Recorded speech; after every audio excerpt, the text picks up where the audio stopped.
Banyak orang-orang yang telah meninggalkan asar, bekas. Dalam surat Yasin, surat ke-36, Inna nahnu nuhyil mauta wa naktubu ma qaddamu wa atharuhum wa kulla syai'in ahsaynahu fi imamin mubin. Allah menyatakan, sesungguhnya kami yang menghidupkan yang mati. Wa naktubu ma qaddamu, akan kami catat apa yang kamu lakukan. Wa atharuhum, dan jejak-jejak yang kamu tinggalkan. Saya ingin sampaikan, Bapak, alhamdulillah kita ini UNS sudah punya lebih dari 100 orang yang hafal Al-Quran 30 juz, mahasiswa. Jadi orang yang mahasiswa UNS sekarang sudah hafal Quran itu lebih dari 100 orang. Berapa 30 juz hafalnya? Bukan juz 30. Kita berpikir bahwa tadi saya katakan atharahum, jejak-jejak yang mereka tinggalkan. Seorang pemimpin jika meninggalkan jejak-jejaknya, dia bikin policy yang baik sehingga akan menerima, memberikan prioritas kepada mahasiswa yang hafal Al-Quran. Itulah atharahum, jejak-jejak yang mereka tinggalkan. Oleh karenanya itu kita bersyukur, alhamdulillah. Saya suatu saat saya panggil itu ya salah seorang imam Masjid Nurul Huda. Saya ajak diskusi, Mas, siapa yang ngajarin sehingga bisa khatam Quran? Walaupun dia seorang tunanetra, dia tunanetra, sekarang jadi imam di Masjid Kampus Nurul Huda.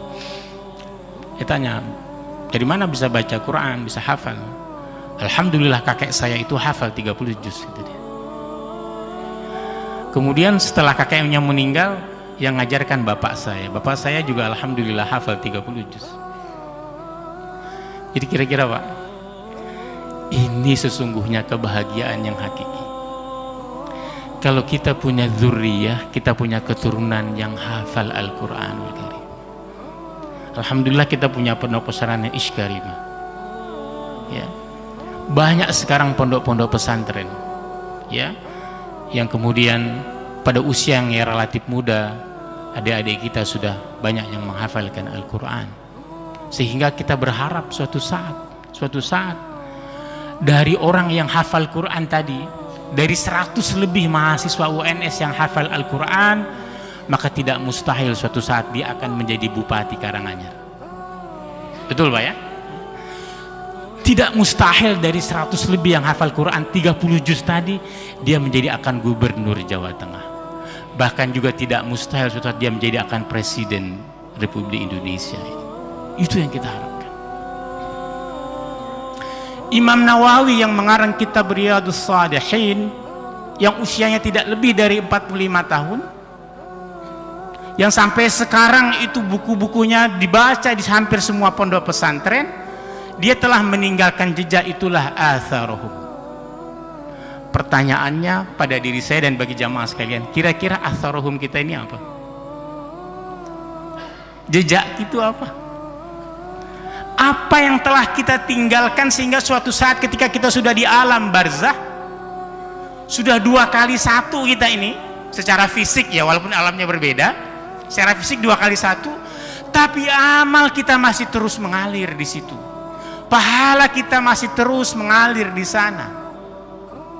Maka atharuhum, jejak-jejak yang paling jelas di hadapan kita adalah apa? Dzurriyyah kita, keturunan kita, keturunan yang saleh dan salihah. Itulah jejak-jejak kita yang jelas di hadapan kita.